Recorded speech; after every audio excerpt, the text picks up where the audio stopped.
Sir আপনি আমাকে ডেকেছেন? হ্যাঁ, তোমাকে ডেকেছি। এই অফিস তোমার বাপের না যে তোমার যখন মন চাইবে তখন তুমি মুখ দেখাইতে চলে আসবা।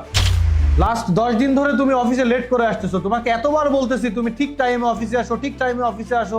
তুমি টাইম মতো অফিসে আসো না কেন? হ্যাঁ, আসলে স্যার আমার লাস্ট কদিন ধরে না অনেক প্রবলেম চলতেছিল, যে কারণে লেট হয়ে যাচ্ছে। এতই যখন তোমার প্রবলেম তাহলে চাকরি করতে আসছো কেন? আর তোমার অফিস টাইম কয়টায়? হ্যাঁ, আরে চুপ করে আছো কেন? কথা বলো। স্যার 9টায়। 9টায়? হ্যাঁ, তাহলে এখন কয়টা বাজে? স্যার 11:30। তাহলে তুমি বোঝো না যে অফিসের বাকি লোকজন আমাকে পাগল করে দেয়? তুমি একটা কাজ করো, তুমি আমার জায়গায় এসে বসো আর তোমার যখন মন চায় তুমি তখন অফিসে আসো। I am sorry sir.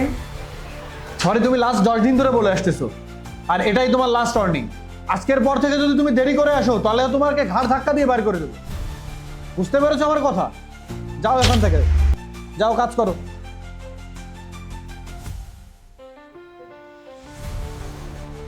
সকাল সকাল আমার মুডটাই খারাপ করে দিল। এদের নিয়ে আমি আর পারি না।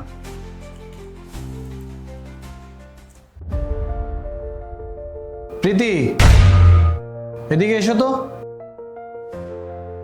জি স্যার। কি ব্যাপার আজকে যে তাড়াতাড়ি অফিসে এসেছো? 1 মিনিট দাঁড়াও, আমি একটু সবাইকে ডাক দিই।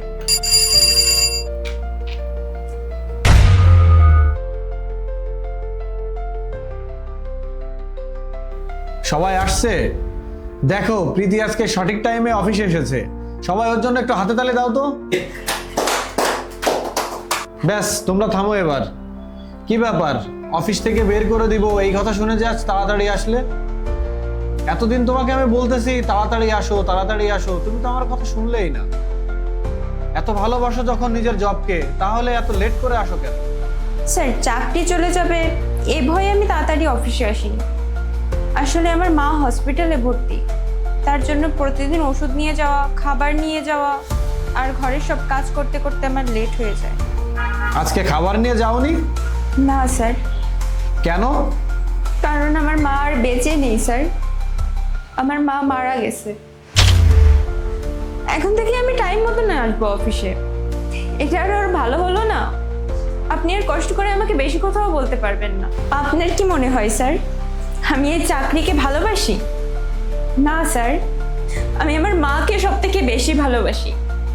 আমার মার জন্য আমি সবকিছু ছাড়তে পারি, আর এই জব তো কিছুই না।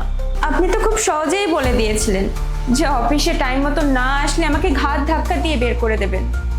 আপনি একবার আমাকে জিজ্ঞেস করেছিলেন যে আমি কেন লেট করে আসতাম? আপনাদের মধ্যে কেউই আমাকে জিজ্ঞেস করেনি কখনো কেন আমি শুধু শুধু আপসেট হয়ে থাকতাম। আপনাদের মধ্যে না কারোর মধ্যে কোনো মায়া দয়া ভালোবাসা নেই।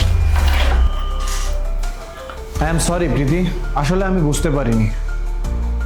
ইটস ওকে স্যার, এখন থেকে আমি টাইম মতনই অফিসে আসবো আর ঠিক মতন কাজও করবো।